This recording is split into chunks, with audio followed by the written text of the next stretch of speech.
Far away in the tundra, there lived a reindeer herder.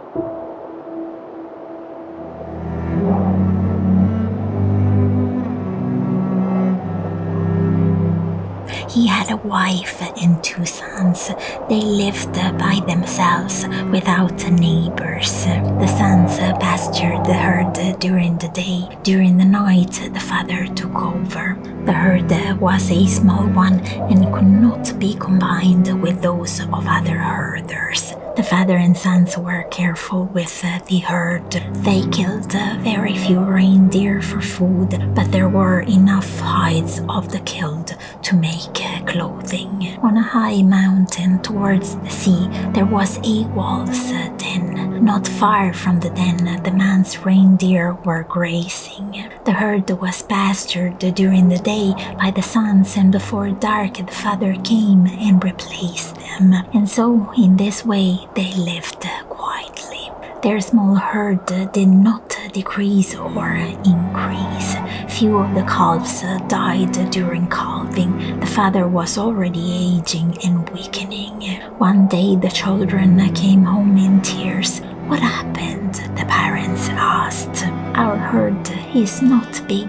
2 wolves came running and chased all the reindeer away. We ran after the herd but could not catch up with it. They disappeared from sight very soon. The father took some food with him and went to look for the herd. Soon he noticed the reindeer footsteps, then also partly eaten carcasses of reindeer with their tongues ripped out. In the distance, some of the remaining reindeer were roaming. The herder removed the hides from the dead reindeer, then captured a pair of harnessed reindeer, put the carcasses of 2 of the killed reindeer on the sled, and brought them home.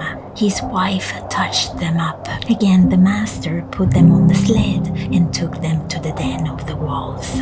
He walked to the den and called out, "Hey, is anybody there? The wolves killed several of my reindeer. Let's eat them together. It makes no difference. I've been left with almost no reindeer." Suddenly something black appeared before his eyes. He looked and saw that the entryway to the lavvo had opened. He heard them inviting him in. The herder entered. He looked around.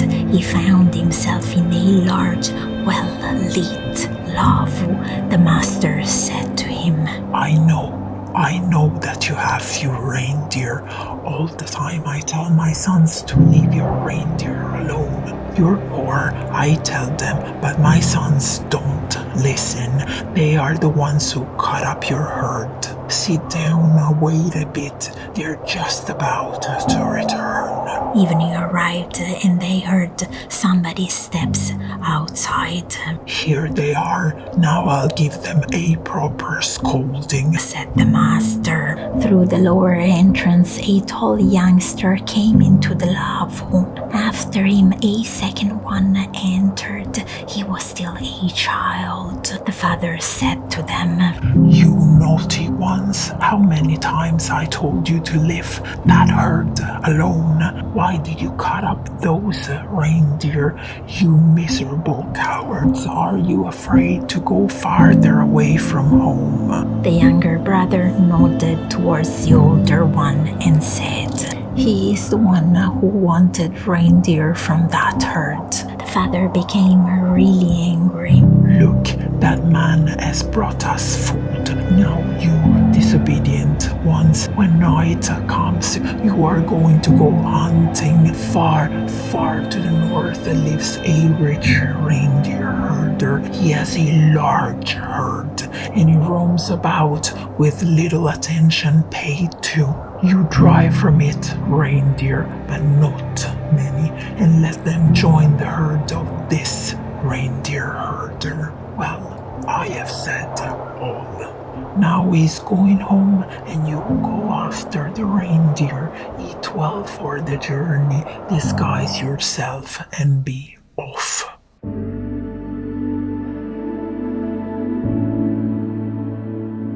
the reindeer herder returned home, he said to his wife, I went to the wolves' den and took with me the 2 reindeer carcasses. The wolves gave me a hearty welcome and promised to help me. You know that we have only a few reindeer left. It seems that they had cut up our reindeer. The children did not listen to their father. He had always told them to hunt farther away. Tonight they will go far, far away for reindeer, and they will return to us, our loss. At that time of the year, there were already light frosts. The next morning, the reindeer herder and his wife awakened. The weather was clear and quiet. From somewhere there came a light patter, like the trampling of reindeer, but a very small herd of the master was pasturing far away from the camp. The master said to his wife,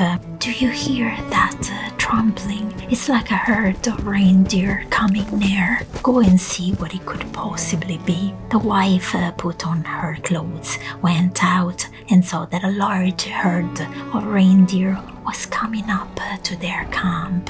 Come and see what a large herd of reindeer is coming, his wife called out. Maybe a very rich master has arrived. The herd came to the camp and stopped. The master came out and saw a really big herd with some of his spared reindeer in it. The sons awakened and the father said to them, Today we are going to forget about the reindeer.